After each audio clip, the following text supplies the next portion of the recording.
पदयात्रा कड़वी वाणी अध्याय नंबर 51। यात्रा हमारी कड़वी है और बहुत ही विलक्षण अलौकिक सत्यता से परे तार्किक संगत वैज्ञानिक तौर पर सभी तरह के प्रमाण के साथ दी हुई गीता की समीक्षा, भगवद गीता, महाभारत का मुख्य किरदार श्री कृष्ण आज की भरत खंड की नहीं, समग्र विश्व की अगर आबादी देखे तो 850 करोड़ है। भारतवर्ष की 140 करोड़ 2025 में, 1947 में 35 करोड़, तो 5000 साल पहले कितनी होगी? ज़्यादा से ज़्यादा 1.5 से 2 करोड़। और इस समय 95% लोग पशुपालक थे, गौपालक थे, जिनका नेता था जननायक क्रांतिकारी कृष्ण, जो मूल निवासी था, मुरलीधर था, गोपालक था, जननायक था और वैदिक था और अनार्य था। जिस मूल निवासी अवैदिक और नार्य प्रतिनिधि क्रांतिकारी के जननायक, जिसे हम कृष्ण कहते हैं, उसकी 56% प्रकार की जातियां उस समय आहिर यादव की थी। सब सर्वश्रेष्ठ महान क्रांतिकारी थे, उत्कृष्ट विचारक, विज्ञान के तौर पर बहुत ही वरिष्ठ अलौकिक प्रतिभा के मालिक कृष्ण थे। उस समय जो परंपरा थी, यहाँ के मूल निवासी शिव और उमा के साथ साथ कृष्ण जो उनका जननायक था, लोकनायक था, उसकी सेवा, पूजा और अर्चना करते थे। उसके तार्किक और वैज्ञानिक तौर पर दलियों के साथ साथ उसकी वीर गाथाएं यहाँ की प्रजा गाती थी, सुनती थी, मनन चिंतन करती थी।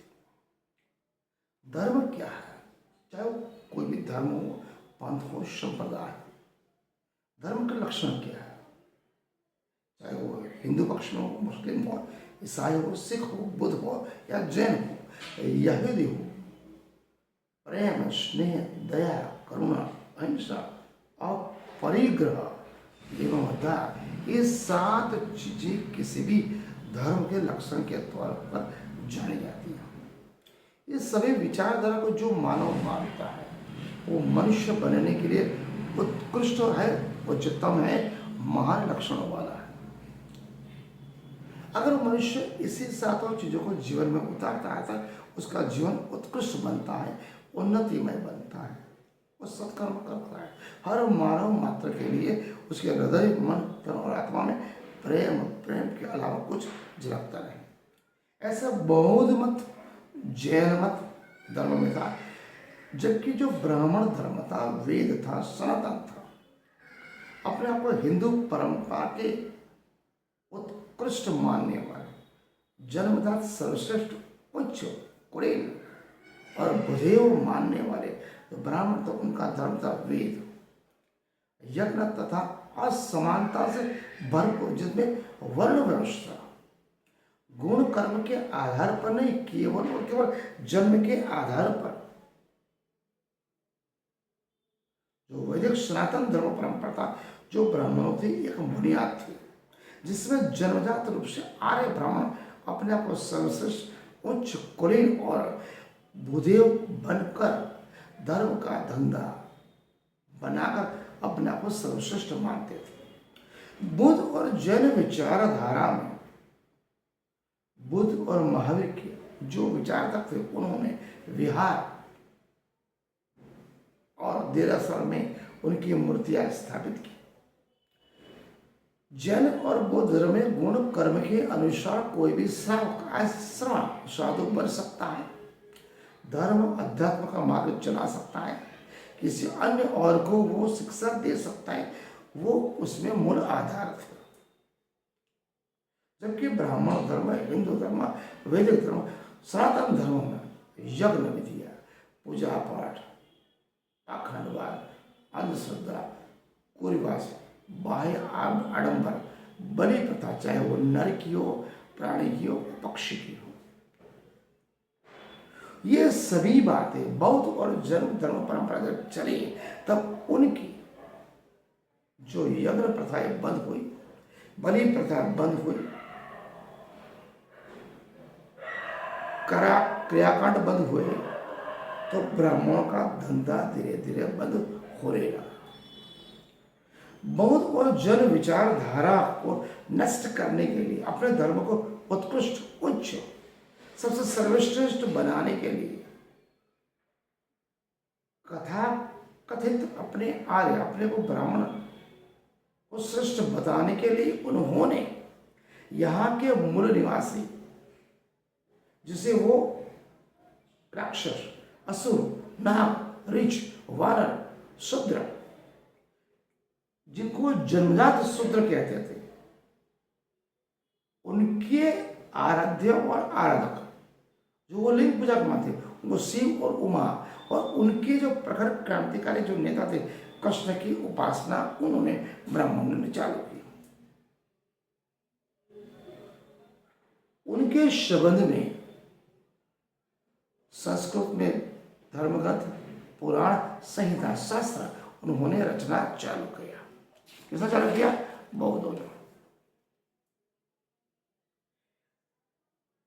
तो देश की 95% जो बस्तियां थी बिन ब्राह्मण, जो आज हो, चाहे क्षत्रिय हो, वैश्य हो, शूद्र हो, अति शुद्ध हो या अवर्ण हो, चाहे वो कोई भी धर्म पालता हो, शिव उपासना करता हो, सिख धर्म, जैन हो, बौद्ध धर्म हो, वैदिक धर्म हो या मुस्लिम, सभी वर्गों में कृष्ण, जो उस समय 5000 साल पीछे देखिए, 56% जातियां जो यादव कुल की जो जुड़ी हुई थी, उस काल में सभी पशु पालक थे, गोवध पालक थे, कृष्ण को मानते थे अपना आराधक और आराधक।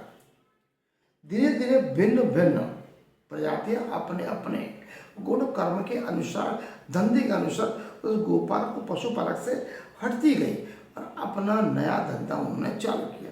लेकिन फिर भी कृष्ण उनके हृदय, मन, तन, आत्मा में आसीन रहे, मान्यता पड़े और जननायक रहे। जबकि बिन ब्राह्मण वर्ण व्यवस्था को मान्यता प्राप्त करने के लिए विष्णु, शिव और शक्ति के नाम से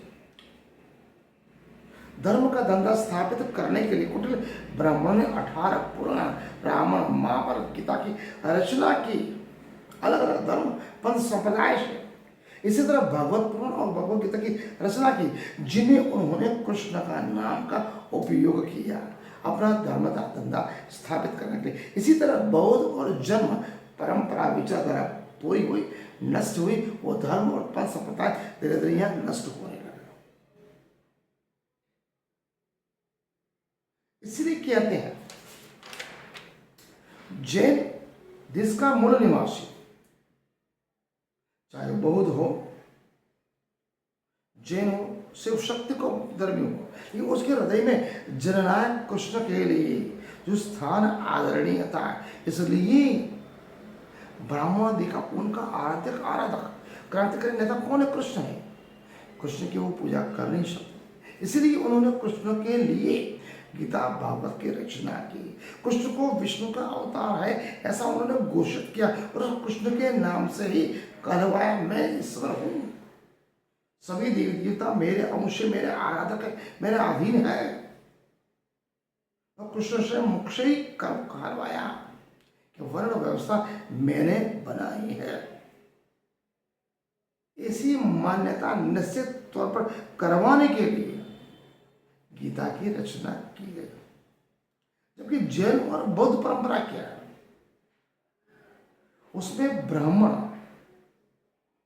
कुल कुल में जन्मने वाला व्यक्ति जन्मदा बुधेव उच्च व श्रेष्ठ नहीं होता, ऐसा बौद्ध और जैन परंपरा मानते हैं। जबकि बौद्ध ब्राह्मण परंपरा क्या कहती है? शूद्र जाति में पैदा हुआ व्यक्ति जन्मजात रूप से ब्राह्मण का अधीन रहेगा, गुलाम रहेगा, सेवक रहेगा, उसके लिए सेवा करेगा। इस जुट को भी बौद्ध और जैन परंपरा ने स्थापित नहीं होने दिया। गीता की समीक्षा के आधार पर मैंने जो बातें कृष्ण के बारे में आपको बताई, सोचने वाली है, मनन चिंतन करने वाली है।